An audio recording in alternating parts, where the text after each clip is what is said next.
Hello and welcome. Today I want to talk about clean architecture with Golang. In this video, I want to specifically talk about clean architecture and its idea and the different components which are used in clean architecture. In the next video, I will implement the clean architecture using Golang. So let's start and let's talk about what is a clean architecture. Without going into the textbook definition of the clean architecture, I want to show its different components and how they interact. In clean architecture, we have three major components. The first is controller layer. Second is the service layer.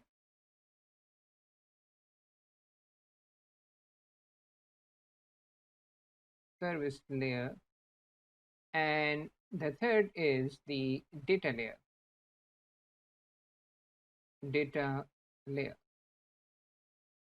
And these layers interact with each other and they have their defined responsibility.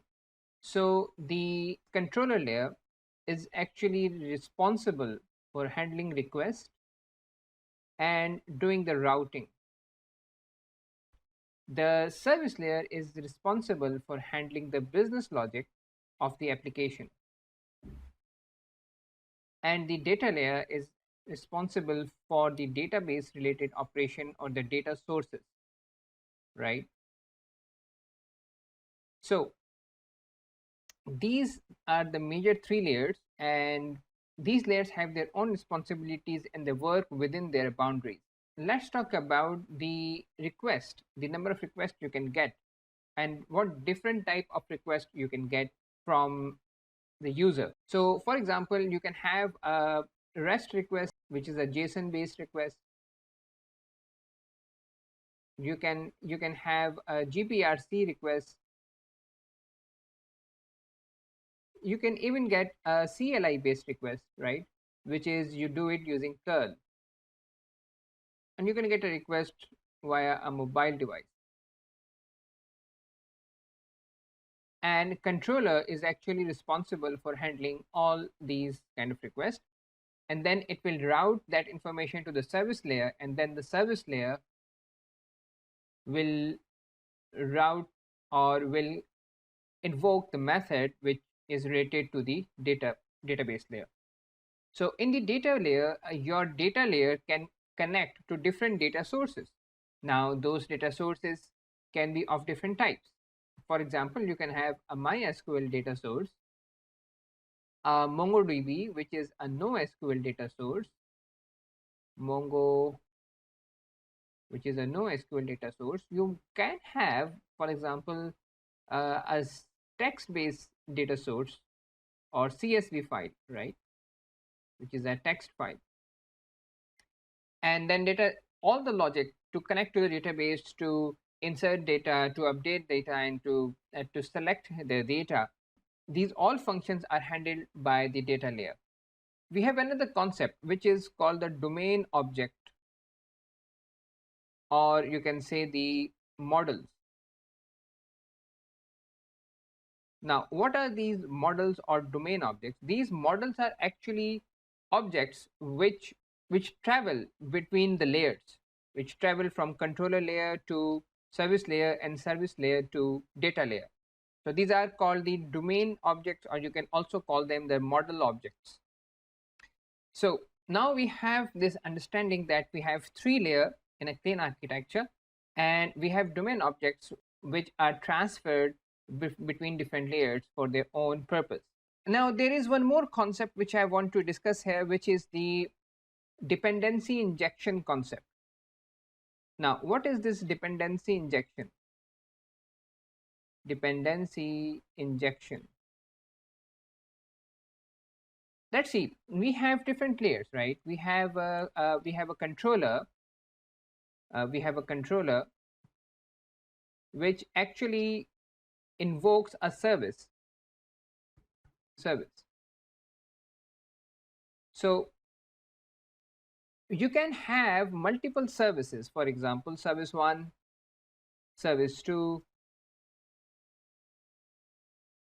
and you can have multiple controllers. You can have controller 1 or controller 2. Now, how would you connect service 1 with the controller 1 and the service 2 with the controller 2? Or maybe you want to connect service 2 to controller 1. So you will pass an object. You will pass the reference of the service in a controller. You will pass, I repeat again, you will pass a reference of the service to the controller. So in the same way, you can also pass, for example, if you want to change the service, if you have written a new service, what you have to do if you want to connect controller 1 to the new service, let's create a new service. Let me call a new service. This is a new service. And I want to connect this new service to the controller 1. Now, what I can do is I can just pass the reference of this new service to the controller, and I will disconnect, you can say I will dereference the service 1. So this is called the dependency injection, because controller 1 is actually dependent on service in a way that after it receives the request, it has to invoke a service where your business logic is residing, and then the service then interact with the data layer. So with the help of dependency injection, you are not tightly coupled with the service layer, rather it's loosely coupled. So you don't have to change your code in controller, or you don't have to change your code in your service. So these services remain intact. You just change the reference and everything goes well. So in the same way, for example, if you have the data layer, for example, now you have a service here, and for example service 1, and you have a data layer. So we have a data layer, data layer 1. Now in the same way as we pass the reference from service to controller, the same way we will pass a reference of this data layer to the service, and it's a reference. And tomorrow, for example, if I want to change the data layer, let's say this data layer is connected to MySQL, right? And I have another data layer which is connected to MongoDB, right? Which is connected to Mongo. And we have upgraded, now we have upgraded our service, our data layer, and now we want to use the MongoDB. So I will not have to change anything in the code.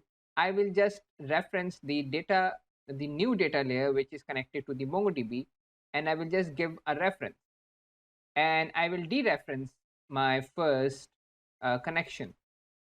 I can also pass both of the connections, it depends, but most of the time we are connected to one data source. So this is how you can do it. And how you implement this reference? We use interfaces. We use interfaces to implement these references. How we actually implement them, I will show you in the next video. For now, I want to give you a reference. I want to give you an understanding that what are the fundamental components of clean architecture and how can these are implemented.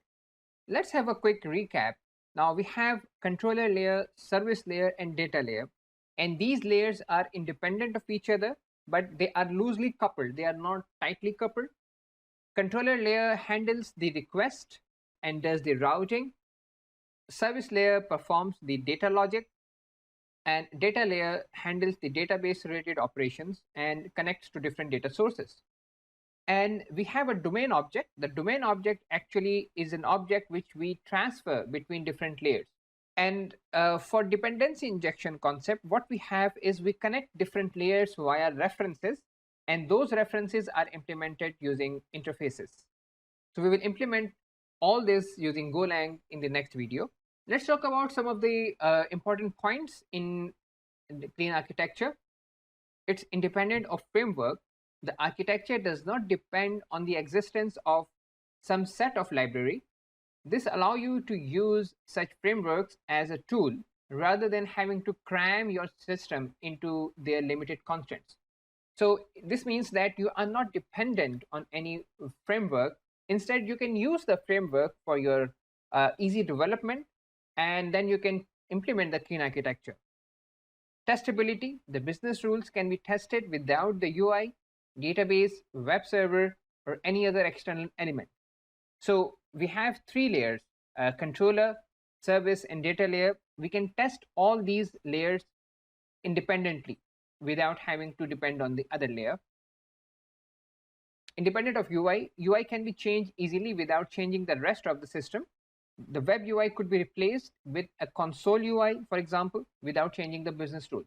So the beauty of the clean architecture is you will not have to change your backend code. If you want to change your UI, you can change it independently and without disturbing anything on the backend. Independent of database, you can swap out Oracle or MySQL for MongoDB, Bigtable, CouchDB, or something else. Your business rules are not bound to the database. As I showed you that your data layer is actually handling the database. So if you want to switch or you change a data source, you can do that very easily. So this is a link where you can read more about the clean architecture. I will give this link in the description. So this is it, and I will see you in the next video. Thank you.